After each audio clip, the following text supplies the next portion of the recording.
Bienvenue au palais présidentiel de Koulouba où nous reçoit le président de la transition, président de la Confédération des États du Sahel pour un entretien exclusif dans le cadre de la deuxième session du Collège des chefs d'État de la Confédération des États du Sahel. Le Mali qui a donc guidé les premiers pas de la Confédération des États du Sahel.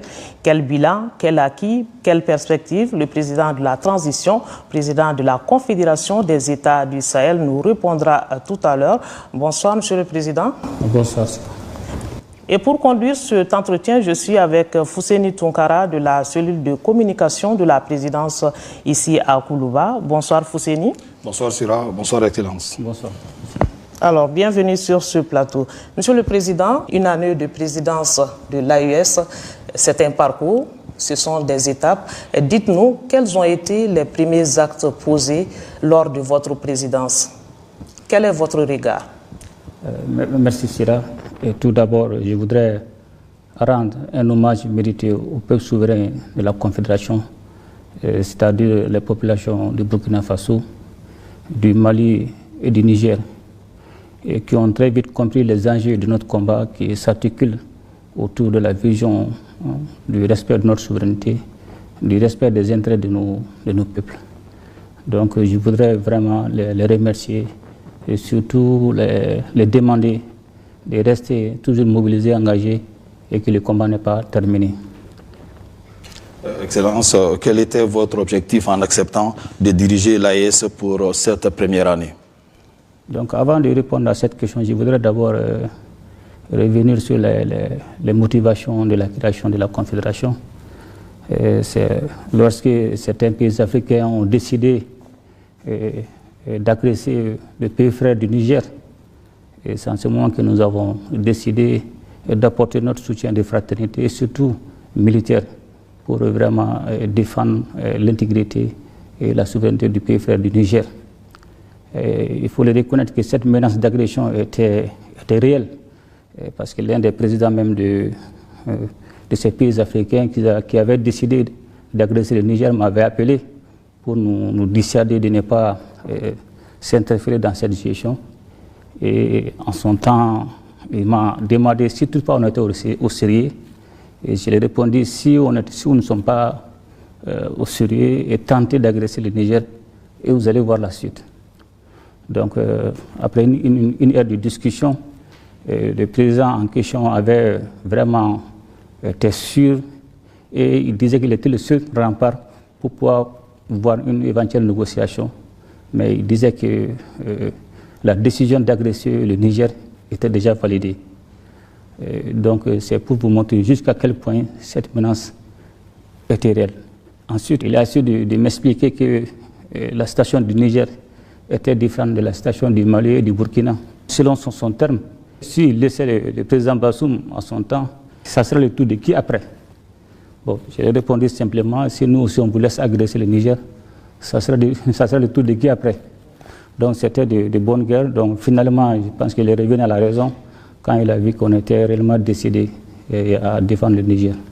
Donc c'est pour vous dire que cette menace était réelle et pour vraiment formaliser notre union, donner un caractère juridique légitime à notre union pour défendre le Niger, nous avons décidé et signé à l'unanimité et de façon simultanée la charte de Liptako-Gourma pour instituer l'Alliance des États du Sahel.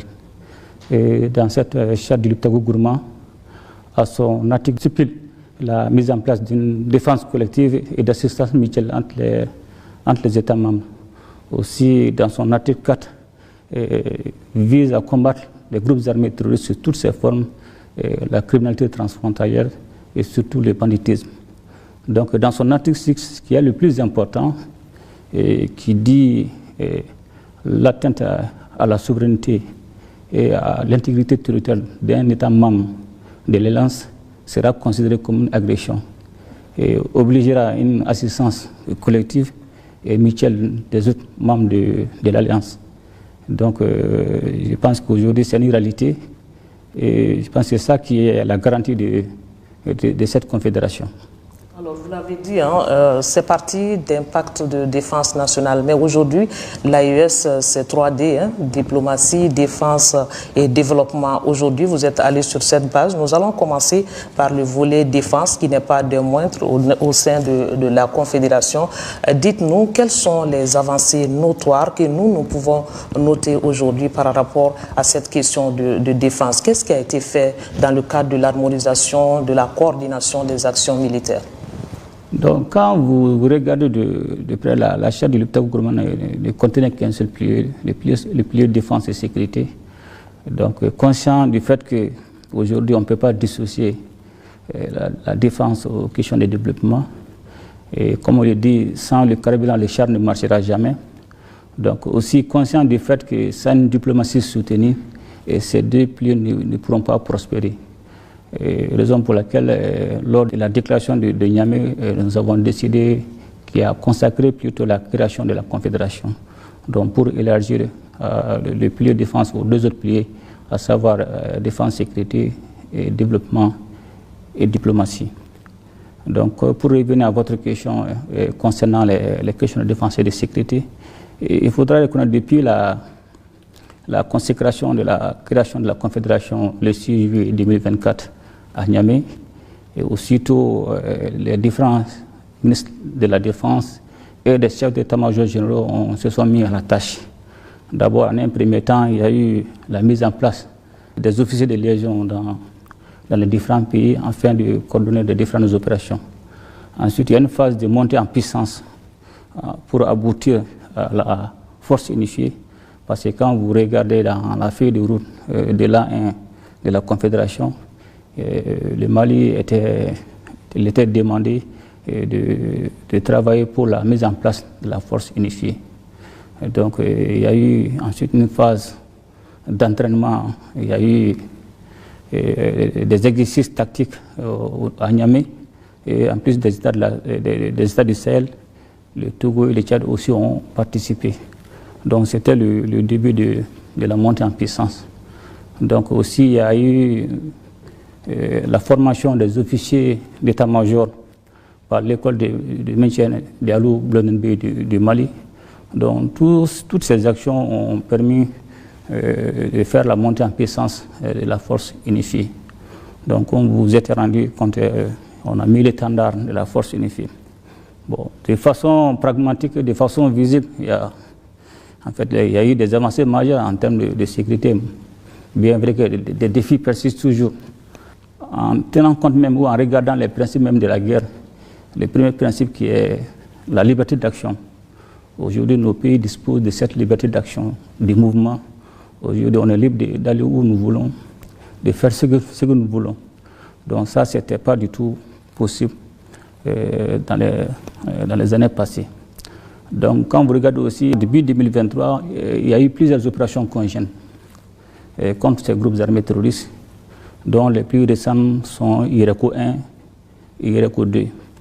Donc ces opérations nous ont permis effectivement de neutraliser plusieurs groupes terroristes, et surtout des leaders, et ce qui n'a pas été possible à travers certains pays étrangers ou certains pays de puissance qui avaient même mis la tête de ces chefs terroristes en termes de prix.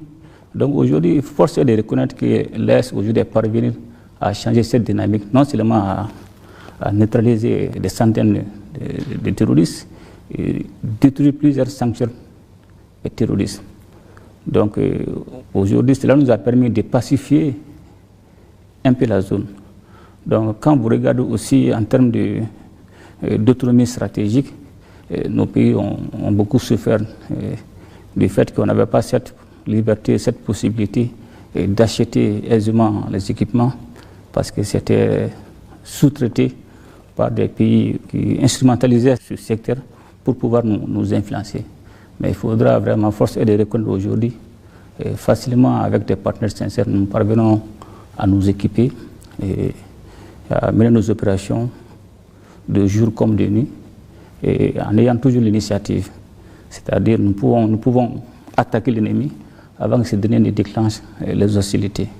Donc tous ces facteurs n'étaient pas du tout possibles, Mais Dieu merci, aujourd'hui, c'est vrai, les défis persistent parce qu'aujourd'hui, quand vous regardez, nous ne sommes plus dans la phase traditionnelle de combat contre le groupe armé terroriste. Maintenant, c'est la phase géopolitique. Parce que quand vous regardez l'environnement, le fait que les modes opératoires de ces groupes armés terroristes changent en longueur de journée, et cela veut dire qu'il y a tout un arsenal derrière qui développe la stratégie, qui oriente les cibles en fonction des enjeux géopolitiques. Certains partenaires mécontents qui ont été aujourd'hui chassés de nos territoires, et sachant bien que c'est une question de survie, parce que non seulement ils ont perdu leur position en termes de géopolitique, en termes d'influence, aussi ils ont perdu en termes de ressources dont ils ne vont jamais nous laisser tranquilles et forcément vont essayer de nous créer des problèmes. Mais de façon globale, je pense qu'aujourd'hui la Confédération AES a marqué beaucoup de points en termes de défense et sécurité. Non seulement nous avons la liberté d'action, nous avons l'initiative, et aujourd'hui la force unifiée est déjà opérationnelle. Et elle va prendre le relais. Elle va prendre le relais, c'est-à-dire depuis 2023, ces opérations étaient déjà en cours, mais il fallait mettre une organisation plus simple, plus adaptée, pour que les différents ministres de la Défense et les chefs d'état-major généraux puissent se reposer un peu. Donc cette force unifiée, c'est la nouvelle dynamique pour continuer le combat contre le groupe armé terroriste. À vous entendre, Monsieur le Président, on est rassuré que la stratégie AES va s'adapter aux réalités du terrain. Exactement, c'est militaire en réalité. L'ennemi, c'est un jeu de cache-cache. L'ennemi va aussi faire la lecture de tout ce qu'on est en train de planifier. Donc on va changer de mode opératoire en fonction des enjeux ou des objectifs à atteindre. Donc comme nous aussi, on va pouvoir développer des modes opératoires pour les contrer. Mais c'est de bonnes guerres, c'est sûr et certain, nous devons nous préparer vraiment à développer encore des stratégies et surtout anticiper. Le problème, c'est l'anticipation. Si nous parvenons à anticiper, nous allons pouvoir les neutraliser à temps et puis la peur va changer de camp. Mais toutefois, ce sont ces groupes armés qui ont l'initiative. Non seulement ça va perturber notre dispositif, ça va créer plus de peur au sein de nos populations. Donc moi je suis rassuré que nos populations n'étaient pas habituées à avoir certaines tensions dont les gens ne pensaient pas aujourd'hui s'attaquer à des citernes. Les gens n'ont jamais imaginé que cela pouvait arriver parce que les cibles qui étaient choisies, soit c'était des objectifs militaires. Mais aujourd'hui, compte tenu du fait qu'ils sont en perte de vitesse et qu'effectivement ces trous sont réellement harcelés. La donne a changé. La donne a changé, donc forcément ils vont vouloir jouer sur le maillon faible, qui est la population qui a les ressources stratégiques. Donc, je pense que l'espoir est permis. Alors, Excellence, vous avez parlé tout à l'heure de partenariat et aujourd'hui, c'est vraiment une évidence. La Confédération des États du Sahel a renforcé sa coopération militaire. Dites-nous un peu sur cette coopération. Donc, concernant la coopération militaire de l'Alliance des États du Sahel, avec certains partenaires sincères comme la Fédération de la Russie, la Turquie, la Chine, c'est une réalité. C'est des coopérations pragmatiques, c'est des coopérations de sincérité et surtout d'efficacité. Dans un partenariat, le plus important d'abord, c'est le respect mutuel. La façon dont chacun se regarde, la façon dont les uns et les autres sont traités, et la façon dont chacun essaie de préserver ses intérêts. Donc je pense que le plus important aujourd'hui avec ces trois États, il y a d'autres partenaires, mais les plus stratégiques, ce sont ces trois États que je viens de citer. Vraiment, ces pays, il faudra les reconnaître, nous ont aidés dans les moments difficiles. Les moments où certains pays nous ont abandonnés et aussi étaient dans toujours cette dynamique de nous déstabiliser. Quand nous avons demandé l'appui de ces pays, effectivement, ils nous ont aidés. Ils nous ont aidés. Quand vous regardez aujourd'hui certains matériels dont nous disposons des équipements militaires, comme j'ai dit, vous avez tantôt avoir de l'argent, c'était pas du tout évident. C'est pas du tout évident. Et aujourd'hui, Dieu merci, nous sommes parvenus à nous procurer de ces matériels. Aussi, quand vous regardez souvent l'acquisition des matériels, souvent c'est des années. C'est des années de planification, souvent 2 ans, 3 ans. Mais dans l'urgence, dès que nous avons tout le temps parlé à ces présidents, ils ont très vite donné les instructions à leur gouvernement pour que nous puissions vraiment accéder. Les matériels qui sont en train de venir au Mali actuellement, ce n'était pas évident. Mais quand j'ai parlé au président Xi Jinping, il montre la nécessité et que nous sommes en guerre. Et devant tout le monde, il a aussi donné la priorité au Mali. Et ces instructions, il veille de façon scrupuleuse sur cette décision pour que ça puisse se réaliser. Et Dieu merci, aujourd'hui, c'est une réalité, les gens voient les matériels en train de venir. Donc c'est pour vous dire que c'est de la sincérité, c'est un partenaire pragmatique. Donc avec ces différents partenariats, en fait, nous sommes parvenus à changer la donne au niveau du Sahel en termes de lutte contre les groupes armés terroristes, en termes de réorganisation de nos armées. Alors ça nous permet d'introduire la question de diplomatie qui n'est pas de moindre, Monsieur le Président. Les États s'imposent par la diplomatie aujourd'hui. Nous avons constaté que l'AES parle d'une seule voix. C'est très important pour les États du Sahel pour pouvoir se faire entendre au niveau international. Dites-nous, quelle est l'harmonisation à ce niveau? Comment arrivez-vous à harmoniser vos points de vue et parler d'une même voix? Donc, effectivement, vous avez raison. Quand il y a eu la Confédération, la naissance de la Confédération, bon, certains ne nous prenaient pas au sérieux, mais aussi il y avait cette dynamique de nous diviser, de nous distraire. Donc il fallait comprendre cette stratégie et pouvoir aussi la contrer. Donc heureusement, on a vite compris et nous nous sommes préparés. Parce que la dynamique qui a été en place, c'était de pouvoir faire en sorte que l'AES ne puisse pas exister. Donc même vous allez voir, même en termes d'invitation pour participer à certaines conférences, à certaines réunions, ils invitaient les gens individuellement. Donc nous avons essayé de mettre fin à ça. Si les 3 États sont invités par une organisation ou par un pays, nous avons demandé que ça soit sous le sceau de la Confédération. Donc ça, c'était un premier pas. Donc aussi, nous avons harmonisé notre vision, nos positions, quant au niveau des instances internationales ou sous-régionales. Lors des votes où si certains pays demandent notre appui, c'est dans le cas de l'AES. Donc on se concerte, on soutient un pays, puis on valide. Donc cela nous a vraiment permis de pouvoir s'imposer sur la scène internationale, parce que l'objectif final avec la Confédération, c'était non seulement de rendre la Confédération opérationnelle, mais surtout de faire en sorte que cette organisation puisse être un partenaire incontournable, non seulement sur le plan sous-régional, mais sur le plan international. Et je pense qu'aujourd'hui, c'est une réalité que l'AES est devenu irréversible et c'est un partenaire fiable aussi, un partenaire incontournable. Donc vraiment, la diplomatie a joué son rôle et nous allons continuer encore à renforcer davantage ses acquis. S'imposer sur le plan international n'est pas chose aisée. Alors comment l'AES répond-elle aux critiques extérieures? Vous savez, il n'y a pas d'amitié, il n'y a pas... C'est la guerre des intérêts, c'est des conflits de positionnement. Tout est lié souvent à des questions de ressources. Donc ces pays qui autrefois s'accaparaient aisément de nos ressources et essaient toujours de nous mettre dans des conditions misérables.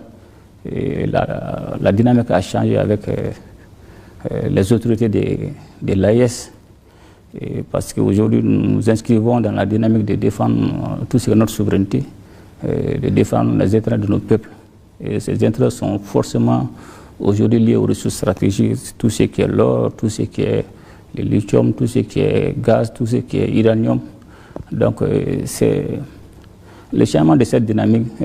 Nous avons demandé un partenariat gagnant-gagnant, mais ceux qui pensaient chaque fois nous traiter des pays misérables ont très vite compris et se sont très vite rendus compte que c'est eux qui sont misérables et c'est eux qui sont pauvres. Donc c'est de bonnes guerres, je ne les en veux pas s'ils défendent les intérêts comme tout pays doit défendre ses intérêts, mais ils ne vont pas lâcher. Ils ne vont pas lâcher, il ne faut pas se cacher la face.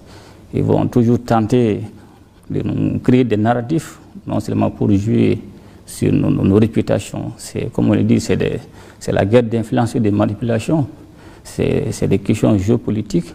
Quand vous regardez en termes d'influence, en ce moment, il parle de soft power, hard power. C'est-à-dire qu'ils vont pouvoir vous influencer par la manière douce, soit à travers tout ce qui est l'éducation, tout ce qui est la culture. Ils peuvent aussi saper votre réputation, comme cela se passe actuellement, avec les critiques, la campagne des informations, le tourisme médiatique. Ça, c'est une façon effectivement d'influencer et de manipuler. Mais aussi, il y a l'autre aussi qui est hard power. Ça veut dire que, vous avez vu, il y a une puissance actuellement dans sa politique de sécurité nationale a prévu d'agresser pour défendre ses intérêts. Donc, s'ils ont leur intérêt dans votre pays, si ça ne marche pas, ils sont capables de vous agresser. C'est pour vous dire qu'en termes de défense d'intérêt, il n'y a pas d'état d'âme. Donc, ces critiques, nous devons les comprendre et non seulement faire face, et pour que nous, le plus important, ce sont nos populations. Et ce sont nos populations aujourd'hui qui nous soutiennent et c'est notre raison de vivre et c'est notre raison de défendre toutes ces questions de souveraineté. Donc nous ne devons pas avoir peur de ces critiques. Le plus important, c'est toujours l'état d'esprit. C'est toujours l'état d'esprit parce que c'est une guerre psychologique. Votre perception ne peut pas être une réalité pour moi. C'est ce qu'il faudra comprendre comme ça. Quand vous pensez que je ne suis pas bon, cela n'engage que vous. Mais moi, c'est une autre réalité. Donc nous devons comprendre que c'est leur perception, ça n'engage que eux. Donc ces perceptions ne peuvent pas devenir des réalités pour nous. Donc le moment qu'ils vont continuer à nous coller des narratifs, à jouer sur des questions des droits de l'homme pour essayer de créer des problèmes au niveau des instances internationales, il faudra comprendre qu'ils ne vont pas lâcher. Et tous ceux qui ont accepté leur dictat, ils ont un système tellement bien fait, même si la personne est sale, dès que vous acceptez, surtout ils vous lavent, ils vous mettent du parfum, et vous dites qu'il est bon, c'est l'homme qu'il faudra fréquenter. Donc c'est la politique de 2 poids et 2 mesures. Donc le plus important, c'est parce qu'ils défendent leurs intérêts, ils sont capables de tout. Donc c'est à nous de comprendre que c'est une question de guerre d'intérêts, une question de positionnement géopolitique, géostratégique. Et c'est à nous aussi de défendre pour nous. Aujourd'hui, l'AES, aujourd'hui, pays comme j'ai dit, est une nouvelle dynamique géopolitique incontournable. Avec toutes ces ressources stratégiques que nous avons, l'uranium, le lithium, l'or, on peut faire beaucoup de choses. Et ça. Alors, Monsieur le Président, vous l'avez dit, c'est une question de géopolitique. Il y a des partenariats qui sont quand même jugés utiles aujourd'hui et gagnant-gagnant, tels qu'avec la Russie ou encore la Fédération de Russie ou encore la Turquie. Dites-nous, vous êtes à quel stade aujourd'hui par rapport à ces partenariats? L'AES est mis à quel niveau? Bon, il faudra comprendre avec certains pays, quand vous prenez la Russie, nous avons les partenaires à 2 niveaux. Les partenaires sur le plan sécuritaire, les partenaires aussi sur le plan économique, sur le plan développement. Donc les 2 niveaux existent avec la Russie. Pratiquement, on a pratiquement à plusieurs niveaux avec la Russie. Avec la Turquie, ça c'est effectivement, il y a aussi les partenaires dans le cadre de la défense et de la sécurité, aussi dans le cadre du commerce et toutes ces actions de développement. Avec la Chine, c'est plutôt dans le cadre des questions de développement. Bon, les questions de sécurité, c'est juste l'achat des équipements. Donc aujourd'hui, on a ces différents niveaux de partenariat, tantôt sur le plan sécuritaire, tantôt sur le plan économique et aussi sur le plan de développement. Quand vous regardez avec la Russie ou la Chine, nous avons des projets, par exemple, concernant la Russie, il y a la construction de l'usine d'affinage qui est en cours. Il y a aussi la construction, la centrale solaire de Sanangoroba aussi qui est en cours. Ensuite, il y a d'autres projets de construction de barrages. Donc, avec la Chine aussi, on a la centrale solaire de Safo, Safo 1, Safo 2. Aussi, on a en cours aussi un autre projet de construction de centrale solaire à Koulikoro. Donc, tous ces projets nous permettent aujourd'hui vraiment de coopérer et de renforcer davantage nos partenariats avec ces pays. C'est des questions de gagnant-gagnant. On est contre personne, l'AES n'est contre personne, mais nous défendons nos intérêts comme tout pays sérieux ou toute organisation sérieuse doit défendre ses propres intérêts. Donc ces partenaires sont en train d'évoluer en fonction de nos intérêts. D'accord, et ce qui nous permet d'introduire le volet développement qui n'est pas des moindres. Tout ce dont vous venez de parler, tout cela concourt au développement. Dites-nous, quels sont les acquis économiques aujourd'hui que nous pouvons noter sous votre présidence de l'AES? Dans le cadre des questions de développement, d'abord, dans la feuille de route, il était demandé d'abord de créer la banque de développement et d'investissement. Donc aujourd'hui, je pense que cette banque aujourd'hui est une réalité. Elle est déjà créée, le conseil d'administration a été déjà mis en place. Il y a eu la nomination de ses membres. Donc cette banque aura un capital de 500 milliards. Donc cette banque va nous permettre de financer les projets de la Confédération, non seulement dans le domaine d'infrastructure, dans le domaine de l'énergie, dans le domaine de l'éducation et dans le domaine du transport. Mais ce n'est pas tout. Parce que quand vous regardez, nous avons décidé de transformer l'autorité de développement intégré de l'Iptako Gourmand ALG en agence d'exécution pour les projets et programmes de la Confédération. Donc cette transformation est déjà en cours. On a mis une administration provisoire pour 6 mois. Il y a eu un audit aussi qui est en cours. Il y a eu un comité d'experts qui est en train de travailler sur la transformation de cette agence d'exécution. Je pense que le processus doit être finalisé d'ici normalement à la fin 2025. Et aussi, les premières opérations doivent commencer en 2026. Donc tous ces acquis et la transformation de l'autorité de développement intégré de l'Iptako Gourmand. Aussi, nous avons décidé aussi les prélèvements de la Confédération, le prélèvement confédéral et PCAS, qui était autrefois quand nous avons rompu avec la CEDEAO.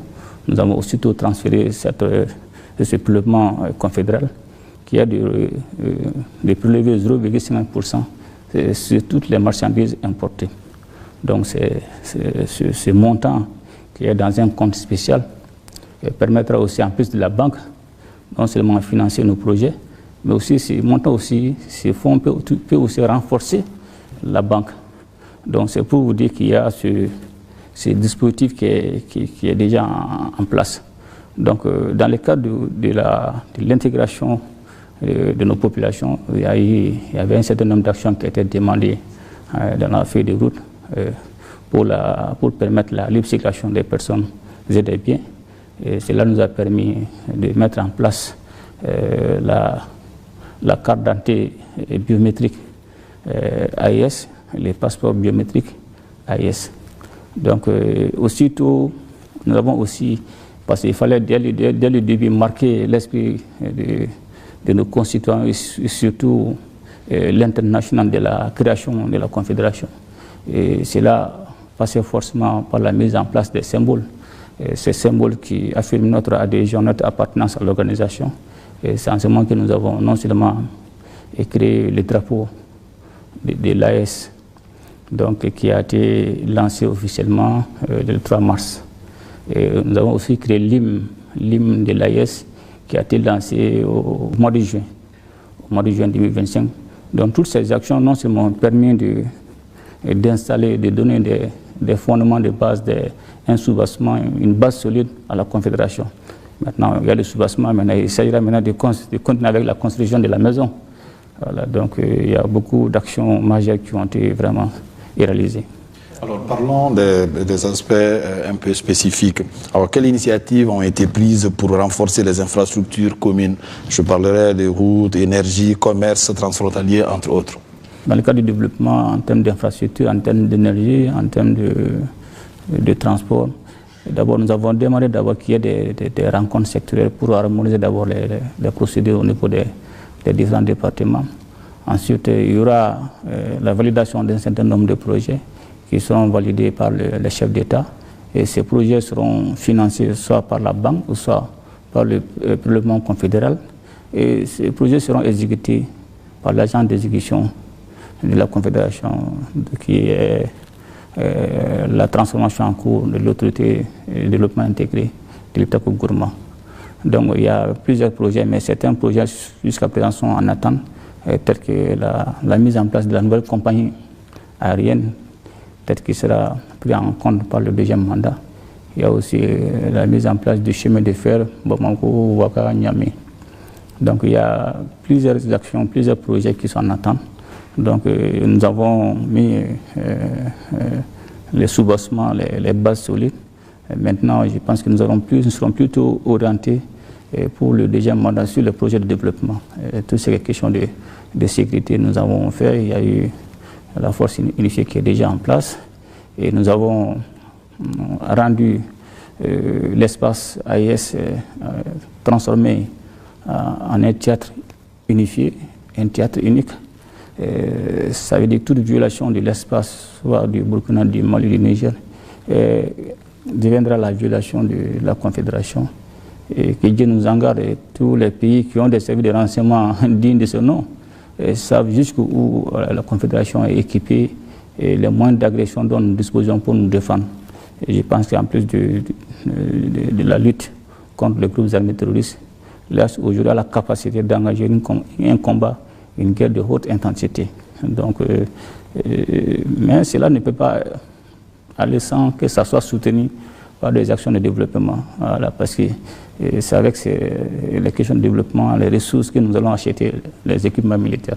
Donc, force est de reconnaître que nous allons nous focaliser certainement lors du deuxième mandat à faire plus d'impact en termes de réalisation des projets, parce que la population ne voit que les réalisations, et surtout des projets qui contribuent à leur épanouissement. Monsieur le Président, le volet communication est un volet très important aussi. Pour pouvoir s'imposer aujourd'hui, il faut donner la bonne information. L'AES est dans cette dynamique. Qu'est-ce que nous pouvons noter aujourd'hui comme acquis sous la présidence malienne de l'AES sur le volet communication? Merci. Dans le cadre du volet communication et pour la feuille de route de l'A1, il était prévu de mettre en place un dispositif de communication. D'abord, il devait avoir la réalisation de la télé AS, dont on avait donné la mission au Mali, et la réalisation de la radio AIS au Burkina, et la réalisation de la presse écrite au Niger. Donc ces trois États devaient avoir ces différents dispositifs, mais chaque pays aura les démembrements. Par exemple, le siège de la télé sera à Bamako, mais il y aura des démembrements au Burkina et au Niger, et vice-versa. Donc l'objectif de ces dispositifs, non seulement c'est donner la bonne information à nos populations, aussi de contrecarrer cette campagne de désinformation visant non seulement à terroriser nos populations, et surtout à déstabiliser nos États. Je pense qu'aujourd'hui, la télé AS est une réalité. La radio aussi au Burkina est pratiquement terminée. Et il y a eu la nomination du directeur de la télé AS, le coordinateur, avec certains membres. Je pense qu'ils vont vite se mettre à la tâche et pour nous aider non seulement à bien informer nos populations, mais surtout à contrecarrer ce terrorisme médiatique soutenu par des sponsors étatiques. Alors, Monsieur le Président, par rapport au volet communication, la Web TV aussi a été créée. Effectivement, la Web TV, la plateforme digitale, était d'abord le premier dispositif mis en place pour soutenir les volets communication. Et aussi, il y a eu la mise en place d'un réseau de communication AIS pour faciliter les communications dans nos différents pays, et les systèmes free roaming. Donc, il y a eu tout un dispositif qui est déjà en place et qui va nous permettre non seulement de faciliter, de donner de bonnes informations, de faciliter la communication dans l'espace AIS. Monsieur le Président, on va finir sur cette question. C'est ce message au peuple de l'AES qui est tout oui aujourd'hui. Quand le président de la Confédération parle, le peuple est intéressé forcément. Quel est ce message aujourd'hui en termes de perspective? À quoi le peuple de l'AES peut s'attendre dans les jours, les années à venir? Donc, le peuple de l'AES doit s'attendre à une transformation toujours de la Confédération de la façon positive. Et les enjeux sont connus, et tout ce qui est action, tout ce qui est secteur de la sécurité, et effectivement, ils ont vu, il y a des impacts. Il y a des impacts positifs, il y a de l'amélioration, bien vrai qu'il reste toujours quelques défis. Mais dans le domaine du développement, c'est là-bas que le peuple doit réellement voir Donc, je pense que les projets qui sont en cours d'exécution, d'autres qui seront planifiés, permettront de donner satisfaction aux revendications légitimes de nos populations en termes d'infrastructures, en termes d'éducation, en termes d'énergie, en termes d'agriculture, en termes d'entrepreneuriat. Donc, c'est tous ces domaines. Dès que nous aurons vraiment à faire des réalisations que le peuple sera en mesure de sentir réellement. C'est vrai qu'on nous envoie le soutien du peuple dans les moments difficiles, raison pour laquelle nous avons tout le temps salué la résilience de nos peuples. Mais cela dit, nous devons travailler et aller très vite avec la réalisation de ces projets pour donner une visibilité à nos actions. Mais aussi, nous demandons toujours à la population de rester mobilisée, de rester déterminée, parce que c'est de bonnes guerres.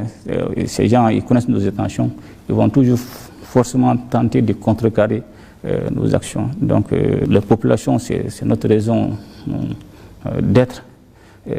Nous défendons les idéaux qui sont portés par nos populations, des idéaux panafricanistes, des idéaux de respect de notre souveraineté et surtout la défense des intérêts de nos populations. Parce que si vous voyez que nous sommes là aujourd'hui, nous sommes les exécutants. Nous mettons en œuvre la volonté populaire de nos différents États et dans le bon sens.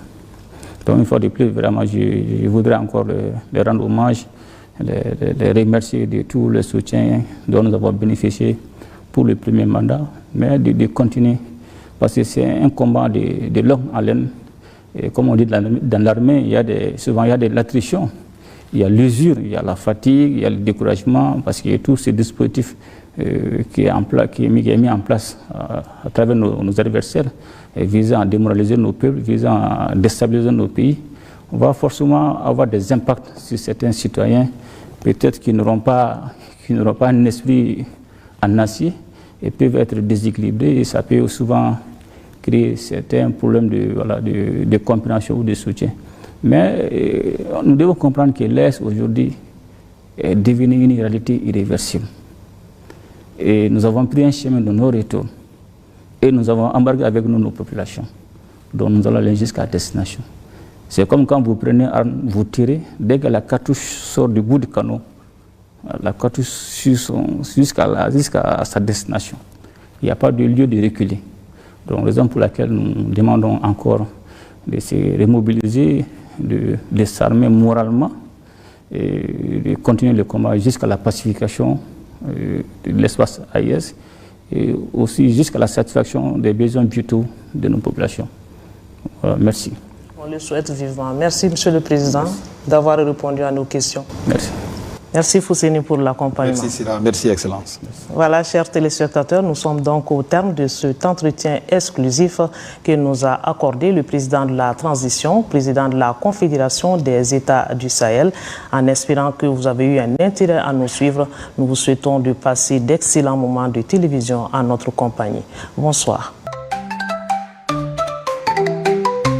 Suivez le deuxième sommet des chefs d'État de l'AES à Bamako les 22 et 23 décembre 2025